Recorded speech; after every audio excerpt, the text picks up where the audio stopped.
Welcome to my channel. معاكم ران. فيديو اليوم راح يكون مختلف عن العادة، ويمكن أسوي سلسلة جديدة في القناة.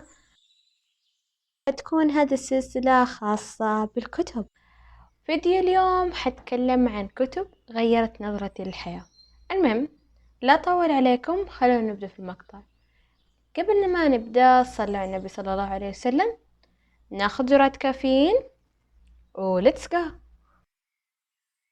اليوم اخترت لكم 4 كتب حتفيدكم في جميع الجوانب: الجانب الاجتماعي، النفسي، الصحي، والجانب المهمل دائما الجانب المالي. خلونا نبدأ بكتاب الجانب النفسي، بحكم انه هذا اكثر كتاب اثر فيني. كتاب حرر ذاتك للمؤلفين أندي باركر وبيث وود. يحكي الكتاب عن كيف تستطيع أن تصبح شخص هادئ وواثق وسعيد. كتاب خفيف لطيف ينفع المبتدئين في القراءة، ومن غلاف الكتاب يوضح لك الكتاب أن تقرأ في اليوم فقط 10 دقائق يوميا، ولو قرأت الكتاب حتكتشف أن الفصل الواحد يعادل 10 دقائق. أيضا هذا الكتاب مليء بالتمارين اللي تساعدك على فهم الكتاب. بمعنى آخر، سوف تمتلك مدربك الخاص إذا امتلكت هذا الكتاب.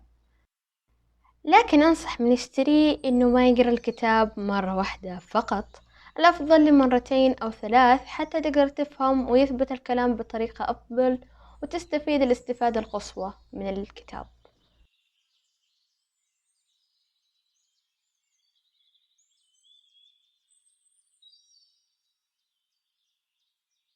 أوكي، ننتقل الآن للجانب الصحي. الكتاب اللي بدأت فيه سنة 2022 كتاب أيكيجي للمؤلفين هيكتور شراسيا وفرانسيس ميرالز. يتكلم الكتاب عن سر اليابانيين في عيش حياة مثمرة وسعيدة وأيضا طويلة، وهو اعتقادهم أن لكل شخص أيكيجي خاص به، بمعنى سبب للنهوض من الفراش كل صباح. الكتاب جميل ويتكلم بلسان المعمرين حول العالم، وخاصة المعمرين اليابانيين، وأسرارهم في عيش حياة طويلة صحية سعيدة. حيساعدك في تغيير نمطك اليومي لجعله نمط يومي صحي وممتع.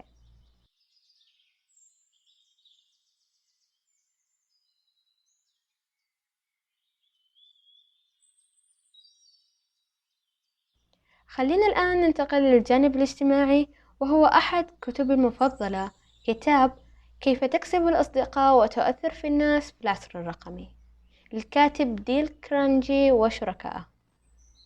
الكتاب من عنوانه كيف نقدر إن نكون صداقات ونحافظ عليها، وكيف إن نقدر نأثر على اللي حوالينا. الكتاب جميل، وأحلى ما فيه إن بداية كل فصل يبدأوا بقصة تتكلم عن الموضوع، وبعدها يبدأ يتحدث عن صلب الموضوع بطريقة سهلة.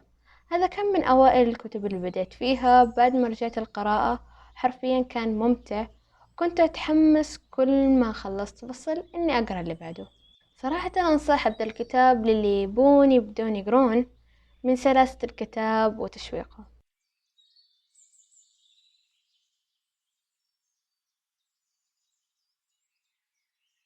للحين للكتاب اللي غير نظرتي حرفيا تجاه المال 180 درجة بحق. كتابي المفضل الأب الغني والأب الفقير، لكاتبه وقدوتي في الجانب المالي روبرت تي كيوساكي.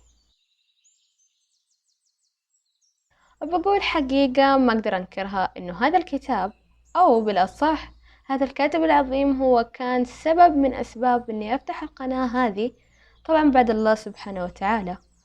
الكتاب يتكلم عن أكثر جانب مهمل في حياتنا، وبنفس الوقت أهم جانب في الحياة الآن، ألا وهو المال. الكتاب يتحدث عن كيف نجعل المال يعمل لدينا، لا أن نعمل من أجل المال،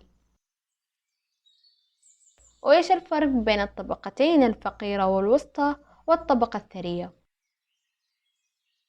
كتاب دسم وجميل وهم من كل شيء مفيد. للناس اللي ما عندها وقت تقرأ الكتاب الدسم ذا، أنصحها بقناة دوما بكافيين لصاحبها ناصر العقيلي، وبحط لكم رابط قناته في الاقتراحات. هذا الآدمي تحفة، زي ما يقول في شعار قناته: دوبامي كافيين، حيث القهوة والموسيقى والكتاب. هو ما يقرأ الكتاب أو يلخصه، هو يشرح لك الكتاب. طولت بذا الكتاب من أهميته. المهم، إذا عجبكم وتبون أكمل السلسلة قولوا لي ذا الشي بالتعليقات. وصح، نسيت أقول إن هذه الكتب كلها متوفرة في مكتبة جرير، وأتمنى أنكم استفدتوا أو استمتعتوا. كذا أقدر أقول خلص مقطع اليوم. أشوفكم الأسبوع الجاي مع مقطع جديد. لا تنسوا اللايك، الشير، السبسكرايب، وإذا ما انتوا حابين تفوتوا مقاطع الجاية لا تنسوا تفعلوا جرس التنبيهات. كانت معكم ران من قناة ساكورا. Have a good day.